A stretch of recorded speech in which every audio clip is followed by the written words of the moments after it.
अस्सलाम वालेकुम दोस्तों छा हाल आहे? कीअं तबियत आहे? ख़ुशि आहियो? उमेद आहे त तव्हां सभु ठीकु हूंदा। अॼु हिकिड़ी नई वीडियो सां गॾु अव्हां जी ख़िदमत में हाज़िर थिया आहियूं। उमेद आहे त हीअ बि वीडियो अव्हां खे पसंदि ईंदी। अॼु जी वीडियो आहे 64 GB EMCP जे बारे में। त 64 GB जो बोर्ड अव्हां कीअं सुञाणे सघो था त हीउ 64 GB जो EMCP बोर्ड आहे।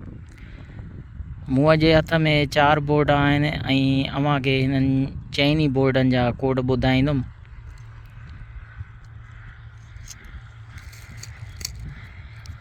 ही पहिरियों बोर्ड आहे सेकाइसिया KMGP।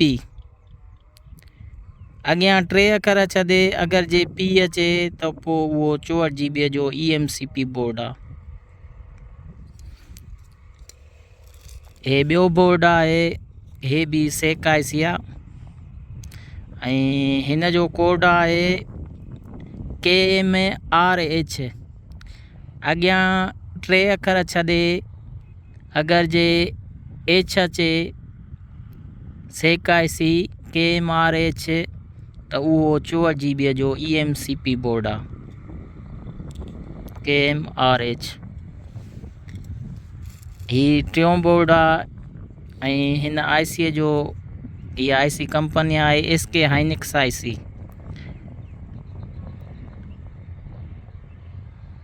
H9HP 53। अॻियां 4 अखर छॾे अगरि जे 53 अचे या 52 अचे उहो 64 GB जो EMCP बोर्ड आहे SK हाइनिक्स IC में। ऐं आख़िरी बोर्ड आहे असां वटि हे बि सेकाइसिया KMRC। अॻियां 3 अखर छॾे C अचे सेकाइसिया में त उहो 64 GB जो EMCP बोर्ड आहे।